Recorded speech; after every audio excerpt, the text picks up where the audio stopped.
I've heard it is actually. Although his appearance in court, on the child prostitution scandal, I think it's still causing him a great deal of stress. Yeah.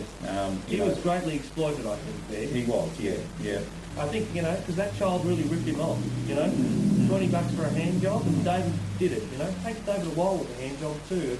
David, you should be paid for the minute for the hand job, mate. You make millions. Following great expectorations on the new album, www.tism.org, what it's called, because you've got it. So we don't needn't go with the branding? Needn't go with the branding, no. Is a haunting track called Hard Earned Thirst Needs a Big Cold Beer, I Drink to Get Pissed. Yes. Now, this, of course, is our song about the teenage experience, and about how difficult it is to assert one's own sense of self in a harsh and slowly cooling universe. Yeah. It's also about getting pissed and telling everyone that you got laid when in fact you didn't. Yeah. Yeah, it's the world of the stink finger, isn't it? It's the world of the ouzo and coke. It's the world of the first fumble at the party and dry rooting and all that. Yes, and when you first stand around as a teenager and your parents aren't home, you go to the party and you're drinking that beer. Let's face it, it's not any good, is it? No. It's very much like the first smoke, the first beer, the first sexual experience. Certainly for me, the sexual aspect has continued being not very good right into my adulthood, It's like when some person you know tells you that TISM are a good band, and you foolishly go along with that belief and find out the truth later on. There are certain rites of passage I find as a teenager, and those rites involve lying about your first experience with dope, lying about your first experience with the opposite sex. And I want to say to teenagers out there, continue to lie, because it was passed down to you by your mother and father, and I think you should pass it on too. Let's face it, waking up at 11 the next day with a hangover, and you've wrecked your dad's CD collection, and you'll never really want to drink Southern Comfort and Coke again. That's part of the experience of realising the deep inner fragility of life. And I think, I'd like to say to all teenagers out there that the next time you're attending a festival type show, a big day out scenario, make sure you've got an unhappy look on your face, because it is a very unhappy world that we live in, make sure that you keep that unhappy look on your face, because really you are saying to everybody that you're aware of what goes on. You're aware of how many children must die, for every Cordrazine album. That's right. You're aware of this problem, and I think it is beautiful the way teenagers look unhappy. I don't want to see teenagers having the sort of impulsive joy, the sort of the unbridled enthusiasm, the sort of naive innocence that one might expect from a 14 or 15-year-old. It's the world-weary cynicism that I find most attractive about teenagers. See, the trouble with the people in TISM was that we were happy teenagers. Yes. And that, obviously was it's been taken years to admit that.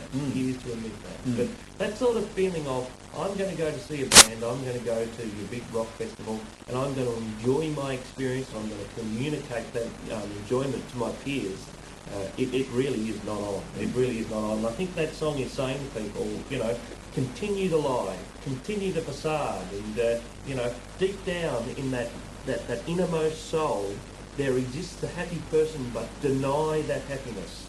That's what we're saying to you kids. You can do it. Be positive. Don't let anyone tell you that you can't be a miserable, sneering, snarling, selfish prick. We move on to the final men's room. track, the men's room. Yes, the men's room, of course, is something of an entendre, perhaps a double entendre, or certainly something of a bidet. A bidet, perhaps, yes. And features heavily something of an hors d'oeuvre.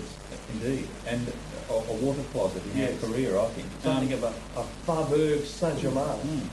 And features heavily the use of 12-string Rickenbacker, again by T. Blackman. Or a Cathedral of Orleans. Yes, that's right. Yes. And or a Bay of Biscay.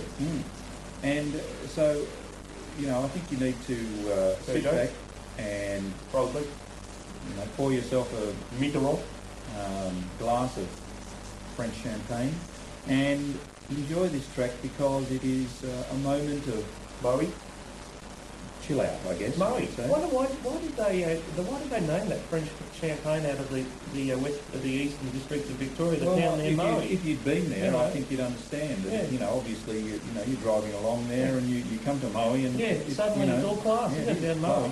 Moe? So I'll have a Moe, and it's.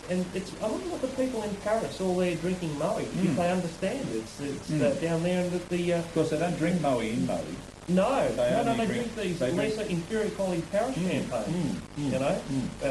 But in Moe, it makes me feel proud to be Australian. It does, doesn't it? Yeah. That the Moe brand of champagne has gone right around the world.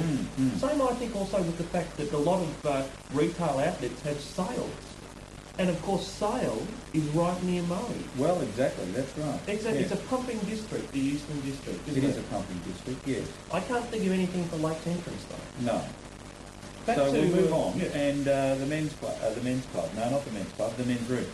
Moe Billy Cart. I've drunk the Moe Billy Cart champagne, and I was just wondering if was that made in a billy cart? Yeah. Is that why it's called that?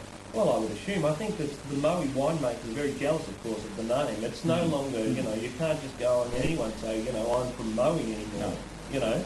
I think, if you really want an experience, you should try billy carting in Moe. Yeah. Just make sure you don't end up in the lake. Yeah. I'm sure that down the Faubourg Saint-Germain, there's a lot of billy carting goes on there. Absolutely. The banks of the Seine, there's a lot of your Moe billy carting experience there. And so the men's room is, it's really the Moe Champignon of the album. It's the final coup de grace. Yeah, it is. And it certainly would be de rigueur for all people put that in their big boudoirs. The mise en scène of the men's room. It comes into the album like a deux machinard, does it not? Indeed. Yeah. And so I think that when the men's room comes on, my recommendation to you is to get a large hammer and hit yourself on the head several times. This will produce gradual coma, and that I think is the best state to be in when listening to this track. Then you won't notice that there's a second disc underneath the main disc, Which is mainly crack. Oh, So yeah.